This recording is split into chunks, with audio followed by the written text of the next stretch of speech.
Si aujourd'hui on prend sur les emplois directs, ça va toucher entre 3 000 et 5 000 emplois directs. Sur les emplois indirects, comme je vous ai dit, aussi ça va être entre 5 000 et 10 000 parce qu'il y a beaucoup de jeunes aujourd'hui qui sont dans l'informel, qui travaillent pour le compte des régies. Et comme je vous ai dit, ces enseignes des boutiques qu'ils ont détruites, ces totems des boutiques qu'ils ont détruits, la décoration intérieure, les stands qui sont actuellement décorés au niveau de la foire, pour vous donner un cas très concret, c'est des décorateurs qui le font, qui viennent chez nous, qui sous-traitent, ainsi de suite, ainsi de suite. Donc c'est un vaste marché d'emploi qui est en train d'être mis à l'eau. Parce que parmi ces gens qui sont en train de détruire, personne d'entre eux n'a eu un frère, un enfant, un oncle. Et eux-mêmes, ils n'ont jamais créé quelque chose. Ils ne savent même pas comment ça tourne. La seule chose qu'ils savent, c'est quand ils ont besoin de campagne électorale, de venir au niveau des régies et de leur faire la cour. Ce que nous n'accepterons plus. L'autre chose, parlant de panneaux de l'anarchie, alors là j'aimerais bien, ça m'intéresse. Ça fait au moins 12 ans, je vous parle de 12 ans, que nous avons alerté l'autorité, en l'occurrence pour Dakar, le préfet de Dakar, pour l'autorité centrale, le ministère de l'Urbanisme et le ministère de la Communication, pour leur dire qu'aujourd'hui, si on continue à ce rythme, Dakar va être bondé de panneaux et par des panneaux et des tableaux.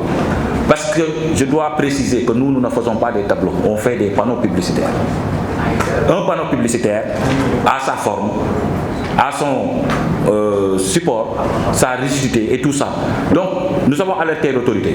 Le ministre qui parlait hier de panneaux publicitaires, franchement, je croyais qu'en 2021, si on nomme un ministre, c'est pour qu'il maîtrise son dossier.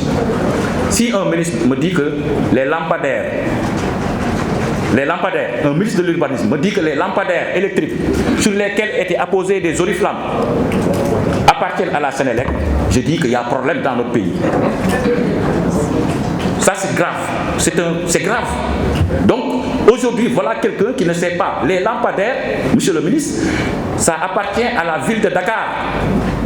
Et tous les oriflammes qui sont sur les lampadaires proviennent d'une convention avec la ville de Dakar, monsieur le ministre. Il a brandi la loi de 83.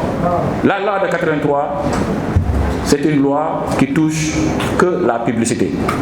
Monsieur le ministre, là aussi, je vous apprends que la pose de dispositifs publicitaires sur le domaine public est régie par la loi de 1964, monsieur le ministre. C'est malheureux. Et aujourd'hui, monsieur le ministre, je dois vous apprendre que l'avant-projet de loi qu'on appelle le code de la publicité est au niveau du secrétariat général du gouvernement. Et pour votre information, monsieur le ministre, c'est hier, ça fait 5 mois que j'ai envoyé à vos services la note de contribution de l'APRP concernant la réforme du secteur de l'affichage et de l'implantation du mobilier urbain. Ça aussi, je l'ai renvoyé à vos services hier parce qu'ils ne l'avaient pas lu. Ça, c'est pour vous dire que nous ne sommes pas des gens qui ne connaissent pas ce qu'ils sont en train de faire. Alors, on avait proposé beaucoup de choses sur la note de contribution. Déjà, la réforme de la loi, elle est importante. Il faut que dans ce pays-là, nous, on a participé à la mise en place de Haut Conseil de la publicité au Burkina, en Côte d'Ivoire, au Mali, en Guinée, tout près. Je vous rappelle que certaines des régies sénégalaises officient dans ces pays. Donc pour dire que c'est des gens qui ne sont out dans cette situation, qui ne connaissent que la force et le gain par rapport à cette situation. On avait proposé déjà la révision de la loi, ce qui est en train d'être fait en collaboration avec le ministère de la Communication, parce que la publicité n'est pas du ressort du ministère de l'Urbanisme. La publicité est du ressort du ministère de la Communication. C'est ce que dit la loi. On a tout fait, on les a aidés, on a participé activement à la mise en place de cet avant-projet de loi. La deuxième chose, notre principal interlocuteur de tout temps a été la Géroute. Mais aujourd'hui, comment on peut mener des actions sur la voirie classée sans pour autant que la Géroute ne soit au courant? Ça, c'est un point d'interrogation. L'autre point d'interrogation, si vous voulez aménager une route, je pense, à mon avis, mais il faut faire des pré-maquettes pour montrer aux Sénégalais ce que vous voulez faire, identifier les acteurs qui sont sur cette voirie. On ne va pas dégager les voiries pour y mettre du béton. On ne vit pas de béton et de pierre et de sable. On vit d'une activité économique. Et aujourd'hui, les Toubabs sont en train d'aller au ciel pour voir comment ils vont mettre en valeur économiquement le ciel. Nous ne pouvons pas, à notre époque, faire valoir nos routes pour que ces routes puissent avoir un gain économique pouvant participer à la distribution des ressources. Aujourd'hui, le panneau publicitaire, il fait partie, c'est un élément de bouillonnement économique. Si un produit veut être lancé et bien lancé, mais il faut qu'il y ait une politique d'image. Le faire connaître, nous tous nous avons appris. Si aujourd'hui un homme politique veut le faire, et c'est en ce moment simplement qu'ils connaissent ce que cela veut dire panneau publicitaire, mais ils viennent chez nous, on le fait. Tant bien même qu'il y en a qui le font bien, il y en a qui le font mal. N'est-ce pas? Donc aujourd'hui, on ne construit pas des routes et des autoponts pour les manger. Et pour rappel, dans le cadre de la pollution visuelle, les sachets en plastique constituent une pollution visuelle. Les lignes de haute tension constituent une pollution visuelle. Les ponts et les trémies constituent aussi une pollution visuelle. Messieurs, les dirigeants de notre pays, je pense que vous avez beaucoup à faire dans le cadre de l'aménagement urbain. L'aménagement urbain, c'est une action concertée pour une mise en valeur de l'espace, en tenant compte de toutes les possibilités de création d'une économie, qu'elle soit verte et qu'elle soit autre chose. Donc si vous ne connaissez pas ce que vous voulez faire, venez, on va vous apprendre ce qu'il faut faire. Donc à ce niveau, je veux être précis. Nous avons été les premiers à demander ça. Et pourquoi cette anarchie? Nous avons quitté à l'époque, les gens de Publicom vont sortir les documents. Moi, je suis passé par là-bas à la sortie de l'université. De l'acte 1, où les gouverneurs, je vous parle d'une loi de 64, les gouverneurs étaient seuls habilités à donner des autorisations. À l'époque, il n'y avait que 2 régies, si je ne me trompe. Ensuite, on est passé à l'acte 2, où les autorisations sont revenues aux villes. Et pour parler de la ville de Dakar, toutes les autorisations de la ville de Dakar sont paraphées par le préfet. Parce que l'autorisation, avant d'être signée, est envoyée aux services centraux de l'État, en l'occurrence le préfet, pour qu'il puisse saisir la Géroute, pour qu'il puisse saisir le service régional de l'urbanisme pour avis. Parce que sur la voie tracée, vous ne pouvez rien faire si techniquement il n'y a pas un avis de la Géroute. Toutes nos autorisations ont vécu cette situation. Aujourd'hui, il me dit que les panneaux sont illégaux. Malheur à ce type de dirigeants ministériels. On ne sait pas. Aujourd'hui, j'ai peur. J'ai peur parce que si on aspire à diriger un pays, c'est ma conviction. Nous sommes à l'ère de l'intelligence, nous sommes à l'ère de la connaissance. On ne peut pas diriger un pays comme ça. L'autre chose, cette anarchie, on est passé à l'acte 3. Monsieur Dam, on est passé à l'acte 3. Il n'y a pas, sur l'acte 3, quand on quitte les villes pour aller vers les mairies de plein exercice, aujourd'hui, nous entrons de ce que nous appelons le marketing territorial. Chaque territoire doit mettre en valeur son espace pour promouvoir les compétences transférées, la culture, l'éducation, l'environnement, ainsi de suite, ainsi de suite. Et ça, pensez-vous que ces mairies peuvent le faire sans les régies publicitaires?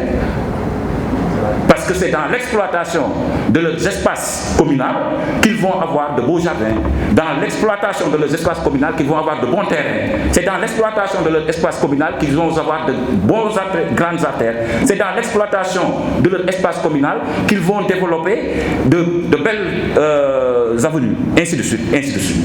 On sait très bien ce qu'on passe. Maintenant, ce qui s'est passé, c'est simple.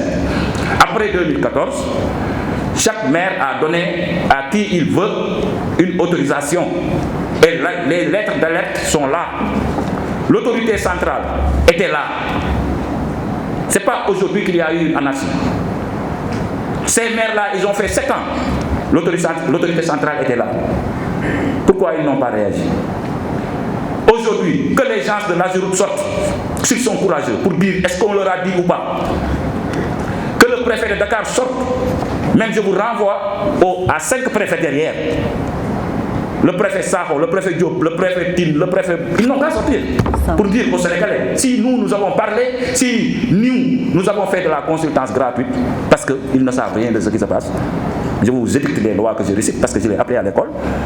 Mais eux, ils ne savent pas. Parce que si le ministre dit que les lampadaires c'est pour la Sénélec, c'est grave. Vous comprenez? Donc, nous avons toujours alerté. Maintenant, il s'agit aujourd'hui d'une situation. La situation, c'est une situation mondiale. Aujourd'hui, il y a un grand déplacement des grandes enseignes européennes. Les budgets de communication se font de plus en plus rares dans les espaces européens et étrangers. Aujourd'hui, la seule source de revenus pour ces budgets, c'est de les transférer dans les pays africains sous-développés. C'est ça la réalité. Et pourquoi? Mais JC Decaux a raison de venir. Parce que tous les grands écrans qui étaient à Paris sont enlevés par la mairie de Paris. Aujourd'hui, il y en a beaucoup qui étaient au Liban. Le Liban a fermé boutique. C'est un chaos étatique. Il y a beaucoup de pays qui n'acceptent plus un certain format de panneaux. Et là, maintenant, c'est surtout ces panneaux-là qu'ils veulent nous transférer. On ne sera pas d'accord. L'autre chose, les gens sont dans une dynamique de monarchie visuelle, si je peux m'exprimer ainsi. La monarchie visuelle consiste à ce que vous voyez à Dubaï. Partout où vous passez, il y a les grandes façades du Cheikh. Mais malheureusement, je vais dire à notre État que ici, ce n'est pas une monarchie. Ici, c'est un pays démocratique, avec ses institutions, avec ses organes, avec son peuple. L'autre chose que je voulais vous dire, M. Dambo, il y a des gens qui sont tapés dans l'ombre, qui sont à l'intérieur du gouvernement, qui ont créé des régimes au sein des ministères. L'autre chose, M. Dambo, savez-vous que Service Sénégal, qui est en train d'exécuter le marché de la corniche, a été débouté par l'ARMP en 2019? Je vais vous donner des preuves. On débute une entreprise en 2019 parce qu'il y avait une autre entreprise qui était beaucoup moins chère de 6 milliards et en 2021 on redonne ce même marché à ce monsieur. Monsieur Dambo, nous espérons que la DSCOS a mieux à faire. La bande de la corniche a été exploitée de façon illégale, contrairement au code de l'environnement. On a détruit des panneaux, mais ils n'ont qu'à détruire les bâtiments qui sont là-bas. Ça, c'est la deuxième chose. La troisième chose, est-ce que dans notre pays aujourd'hui, pour les gens qui sortent, est-ce que les restaurants et les terrasses qui sont aux Almadies ne sont pas une identité dans Dakar? Vouloir détruire tous ces enseignes, ils sont allés même jusqu'à vouloir détruire les enseignes de casino. C'est malheureux. Qu'est-ce qui se passe dans notre pays? Il y a un problème. Et ce problème-là, il faut que les Sénégalais le règlent. Maintenant, ces ministres qui vous parlent, ils ne connaissent rien, absolument rien de ça. Quand vous dégagez une voie, sans pour autant savoir ce que vous allez y mettre, sans pour autant savoir quelle vision vous avez pour mettre en valeur cette voie, il y a un problème. Est-ce que aujourd'hui, on va dégager des voies pour faire des dépôts d'ordures? Est-ce qu'on va dégager des voies pour en faire des parkings de voitures des carcasses de voitures? Est-ce qu'on va faire des parkings, dégager des véhicules pour ça et ça et ça et ça? Moi je pense que ce n'est pas ça le professionnalisme. Ils ont suffisamment de professionnels ici. Et ce qui est malheureux, l'importation a suffi de gangréner notre État central. Il faut qu'ils arrêtent le copier-coller. La gestion de l'espace, c'est une réalité. Monsieur Dambo, moi, j'ai beaucoup d'expérience avec JC Decaux. Et aujourd'hui, ils n'ont qu'à amener JC Decaux ou JC Salou, je ne sais pas. Quoi qu'ils puissent advenir. On les attend. Nous les